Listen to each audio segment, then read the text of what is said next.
La crisis del fosfato que nos puede matar de hambre y por qué todos dependemos de Marruecos. Todos sabemos que Estados Unidos es la principal potencia del mundo, aun cuando China se perfila para arrebatarle el trono en el ámbito económico.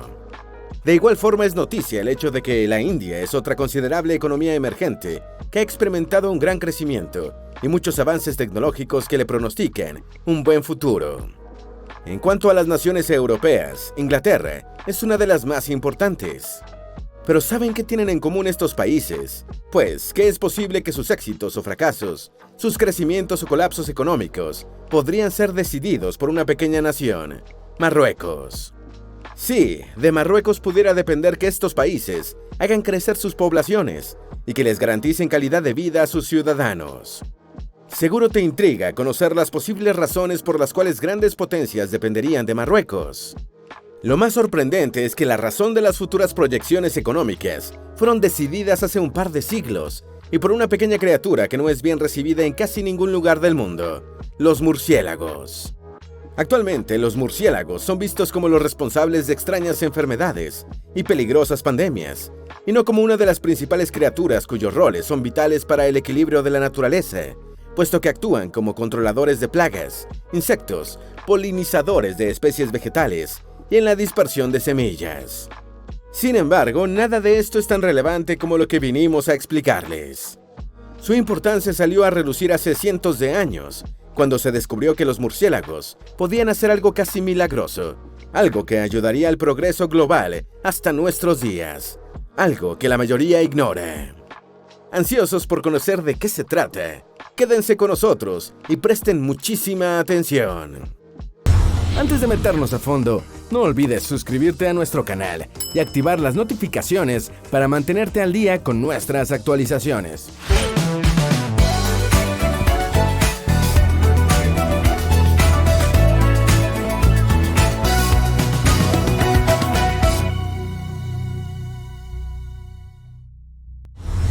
El descubrimiento de Alexander von Humboldt.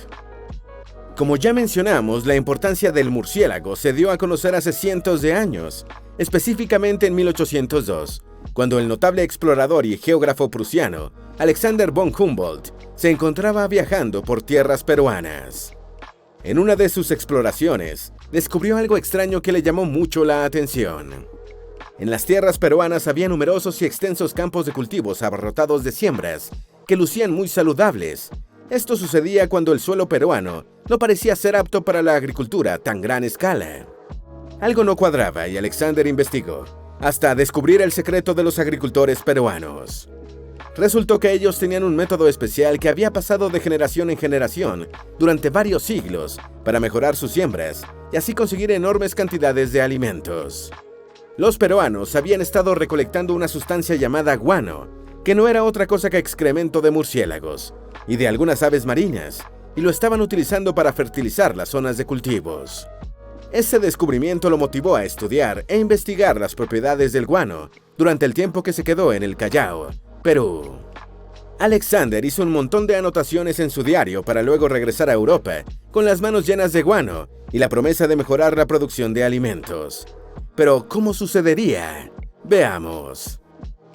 El guano y su popularización global. En Europa había cierta noción sobre las propiedades fertilizantes del guano. Sin embargo, no era muy utilizado antes de la entrada en escena del explorador. La investigación de von Humboldt se dio a conocer rápidamente por Europa y aumentó exponencialmente el interés por el guano como fertilizante. Por supuesto que su implementación no se dio inmediatamente. Por aquellas épocas, las noticias viajaban lentamente y pocos se atrevían a probar nuevas técnicas. El asunto del guano llegó a oídos del químico Humphrey Davy, a quien le interesó el tema, lo estudió a fondo y luego dio conferencias que compilaría en el libro que tituló Elementos de Química Agrícola. Este libro se convirtió en un éxito absoluto, al punto de que obtuvo superventas en el año de 1813.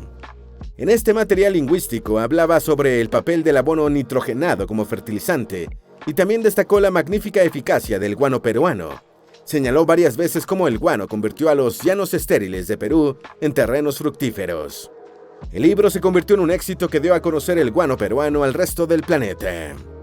Wyndham D. Miles, un historiador estadounidense, dijo que Elementos de Química Agrícola probablemente fue el libro más popular jamás escrito sobre el tema. Algo muy importante porque, si bien Europa tenía colonias de aves marinas y en consecuencia guano, este era de mala calidad, ya que perdía su potencia por los altos niveles de lluvia. Entonces, el guano peruano era una oportunidad para mejorar la agricultura. El auge del guano y el incremento de la producción de alimentos.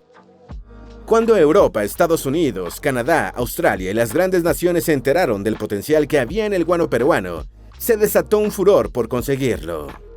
La caza comercial de ballenas a la costa del Pacífico de América del Sur apareció en esos años y contribuyó a que la industria del guano escalara. Ya que el comercio era desigual, los barcos balleneros transportaban distintas mercancías a Perú, entre ellas harinas, manteca de cerdo y textiles, pero frecuentemente regresaban al norte casi vacíos, y esta situación mantenía a los empresarios en busca de mercancías rentables que pudieran llevar de vuelta a sus zonas de origen. Por su parte, Perú nacionalizaba el guano y lo volvía un negocio del Estado, lo que fue crucial para que se iniciara la comercialización de este vital recurso con el resto del mundo. Al ser llevado por barco a Europa y Estados Unidos, pronto se comprobó su eficacia. La mayoría de los países pasaron de tener pequeñas, pero significativa escasez de alimentos, a lograr excedentes masivos, que eran más que suficientes para poder alimentar a sus poblaciones enteras. El hambre parecía ser cosa del pasado, y todo principalmente gracias a las heces de murciélagos. El guano se convirtió en el producto más importante en todo el planeta. Era la clave para aliviar las grandes hambrunas. Sin embargo, y como suele ocurrir, esto traería problemas e incluso guerras. Sucedía que el guano peruano no daba abasto a la creciente demanda de fertilizante natural. Había más fuentes de buen guano disponibles en algunas islas del Pacífico sin reclamar, y muchos países querían y necesitaban asegurar el suministro. Así nació la piratería por el recurso, y como mencionamos, las guerras, la de las Islas Chinchas en 1864 y la Guerra del Pacífico en 1879. Por su parte, Estados Unidos tenía una de las demandas más altas de guano y quería hacer todo lo que estuviera en sus manos para asegurar su suministro. Así que en el año de 1856 aprobó la Ley de las Islas del Guano. Esta les otorgaba a sus ciudadanos derechos exclusivos sobre los depósitos de guano que descubrieran en cualquier isla, no reclamada por alguna otra nación. A partir de 1857, Estados Unidos iniciaría el anexo de casi 100 islas deshabitadas en el Pacífico y el Caribe, siempre que hubiese cuevas y formaciones rocosas llenas de murciélagos en ellas. Varias de estas islas aún siguen formando parte de los territorios oficiales de la potencia norteamericana. Reino Unido también reclamó islas, entre las que destacan Kiritimati y Malden Island. Francia, Australia, Alemania, Japón y México, y otras naciones hicieron lo mismo. Era la fiebre del guano. Para fines de la década de 1860, apareció una gran preocupación por la notoria escasez de fuentes del fertilizante natural para cubrir la demanda que solo aumentaba. Afortunadamente, la situación se alivió con el descubrimiento del nitrato de sodio, también llamado salitre de Chile. La demanda por guano se vería eclipsada por este, aunque ambos productos serían indispensables para satisfacer la demanda de fertilizantes naturales y mantener el ritmo de crecimiento que experimentaba la producción de alimentos en la mayor parte del planeta. El fertilizante y el crecimiento exponencial de la población. La civilización avanzaba a pasos dobles gracias al uso de estos fertilizantes naturales, y que ahora podían atender más eficientemente la alimentación de la población. Y las cosas estaban a punto de mejorar, gracias a uno de los inventos más importantes del siglo XX, uno que, de no haberse dado, probablemente la mitad de la población mundial no existiría en la actualidad. Nos referimos a los fertilizantes artificiales. En el año 1913, los químicos alemanes Karl Bosch y Fritz Haber lograron idear una manera de sintetizar una versión artificial del guano, transformando el nitrógeno del aire. Ellos crearon lo que hoy conocemos como fertilizantes. Estos hombres luego recibirían premios Nobel por su gran aporte al mundo, aunque el caso de Haber sería controversial porque él había trabajado creando armas químicas que asesinaron a millones de personas durante la Primera Guerra Mundial. Por esa razón, Haber era considerado por algunos como un criminal de guerra. En fin, ambos entendieron la necesidad de nitrógeno por parte de las plantas. Este elemento es uno de los 5 requisitos básicos para su desarrollo, junto al fósforo, el potasio, la luz solar y el agua. El problema de la agricultura es que irrumpe el ciclo de las plantas. Estas en estado natural crecen, mueren, y el nitrógeno que contienen vuelve a la tierra con el propósito de que las siguientes plantas lo usen para crecer. Al sembrar y cosechar para comer, las plantas no mueren en el suelo y el nitrógeno no regresa, la tierra pierde fertilidad. Claro que desde los primeros días de la agricultura se descubrieron varias maneras de restaurar el nitrógeno de los campos, mayormente con estiércol, y también gracias a las bacterias que albergan las raíces de las legumbres. Pero estas técnicas difícilmente satisfacen completamente la necesidad de nitrógeno en las crecientes cosechas, y es mucho más difícil aplicarlas en cultivos a gran escala. Fritz Haber descubrió algo sencillo: si agregaba más nitrógeno a las plantas, estas crecerían mejor. Motivado por la promesa de un jugoso contrato con la compañía química BASF, logró una manera para conseguir el nitrógeno artificialmente. Luego Bosch, ingeniero en la misma compañía, fue capaz de replicar el proceso de Haber, pero a escala industrial. Un dato curioso es que más del 1% de toda la energía que se consume en el mundo se emplea para fabricar fertilizantes. Esto representa una enorme cantidad de emisiones de carbono. Crecimiento demográfico exponencial. A partir de que el uso de los fertilizantes artificiales comenzó a popularizarse, se inició una era de sobreproducción de alimentos. Los cultivos tenían más del doble de rendimientos en muchas áreas gracias a los fertilizantes. Países con malas ubicaciones geográficas, que no les permitían tener tierras adecuadas para cultivar, por ejemplo, los situados al norte de Europa, o como naciones como Noruega, ahora podían cultivar sus propios alimentos en más áreas y de manera sostenible. Y mucha más comida disponible hizo que bajaran los precios y se volviera más accesible para millones de personas. Esto fue algo clave para que la población mundial experimentara un crecimiento exponencial. En 100 años, la cantidad de personas a nivel global aumentó de alrededor de 1.600 millones de personas a 7.700 millones de personas, según la BBC. Es justo decir que el crecimiento económico y poblacional de casi todos los países fue causado indirectamente por los fertilizantes y el excedente de alimentos que lograron.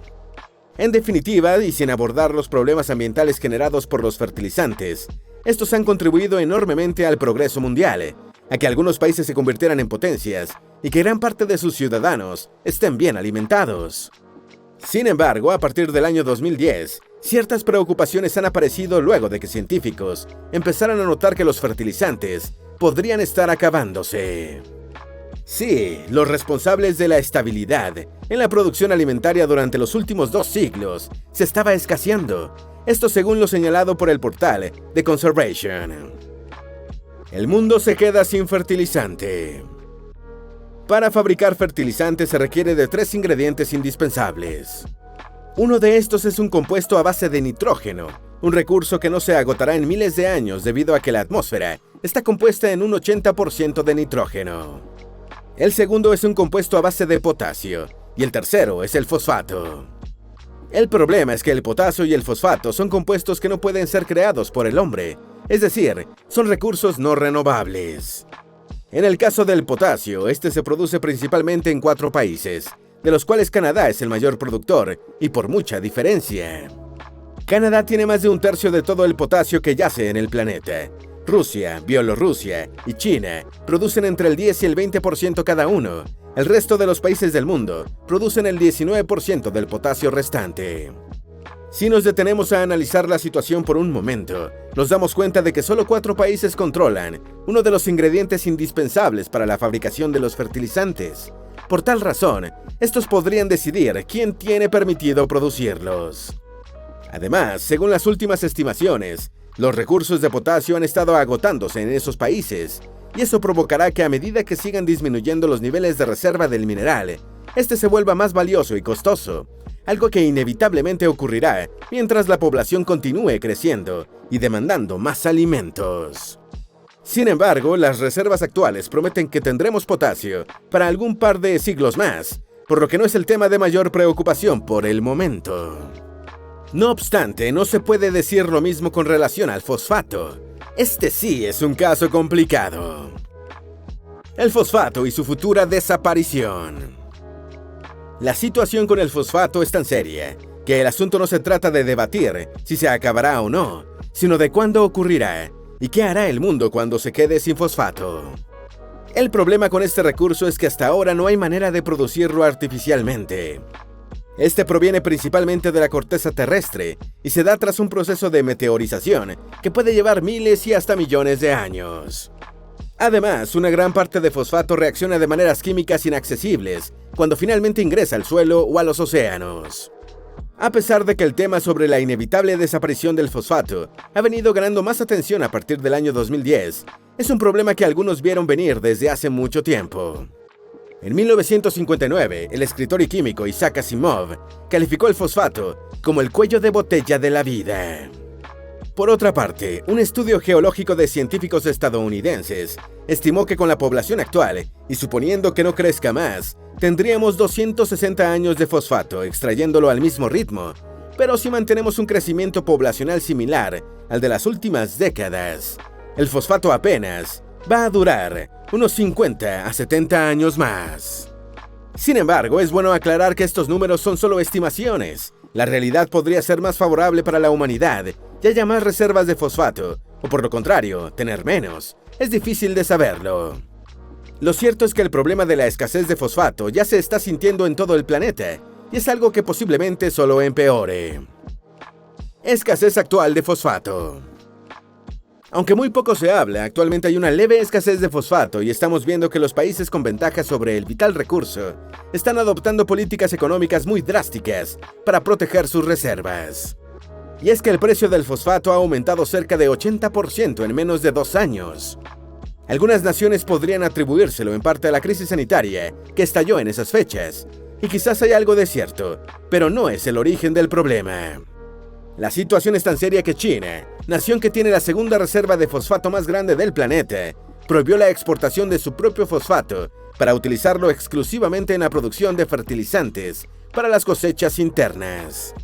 Y debe hacerlo por sus 1.400 millones de habitantes, una cantidad que además sigue creciendo. Pero pongamos la situación en perspectiva. China tiene solo el 5% del fosfato del planeta y tiene la segunda reserva más grande. Siria tiene el tercer lugar con aproximadamente un 3%. Argelia posee un poco menos de 3% y el resto de los países que tiene este mineral no pasan del 2%. Ya se imaginan qué país tiene la mayor y más sustancial reserva de fosfato. Marruecos. Marruecos y su reino de fosfato.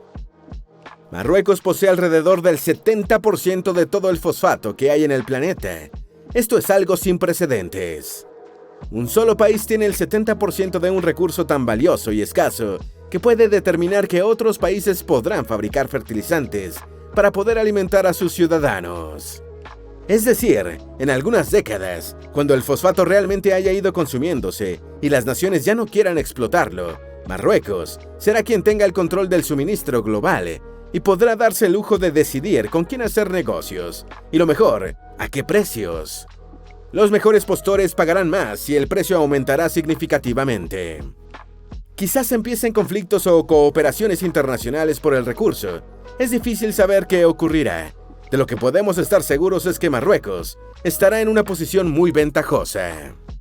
Y es algo que parece inevitable cuando nos damos cuenta de cómo cada año muchos grandes países como Brasil, India o México se han vuelto cada vez más dependientes del fosfato marroquí para mantener sus demandantes industrias agrícolas. A pesar de que la mayor parte de lo que hemos mencionado parece negativo, nada puede darse por sentado. Como dijimos, son solo estimaciones. Además, décadas atrás también se decían cosas similares sobre el petróleo. Por ejemplo, que se acabaría muy pronto o que no había más yacimientos de donde extraerlo. Y la historia nos demostró que sí había más yacimientos e incluso se aprendieron nuevas maneras más eficientes de mover e iluminar al mundo. La crisis del fosfato es algo preocupante porque actualmente el mundo depende de este mineral para producir los fertilizantes que permiten a las poblaciones alimentarse. Aunque no sabemos cuándo empeorará la situación, sí sabemos que muchos científicos e instituciones gubernamentales de distintos países del mundo están trabajando para lograr que mediante algún avance tecnológico podamos liberarnos de la dependencia del fosfato. Lo lograrán. ¿Sufriremos en nuestra ancianidad o nuestros hijos a causa de la dependencia del fosfato? Solo el tiempo lo dirá. Si buscas más información de cómo empezar a emprender, te apasionan los negocios y las estrategias digitales, Si sientes que esto es para ti, pero no sabes qué es lo primero que debes hacer, porque sabemos lo importante que es para ti, tenemos una clase totalmente gratuita de cómo empezar a emprender.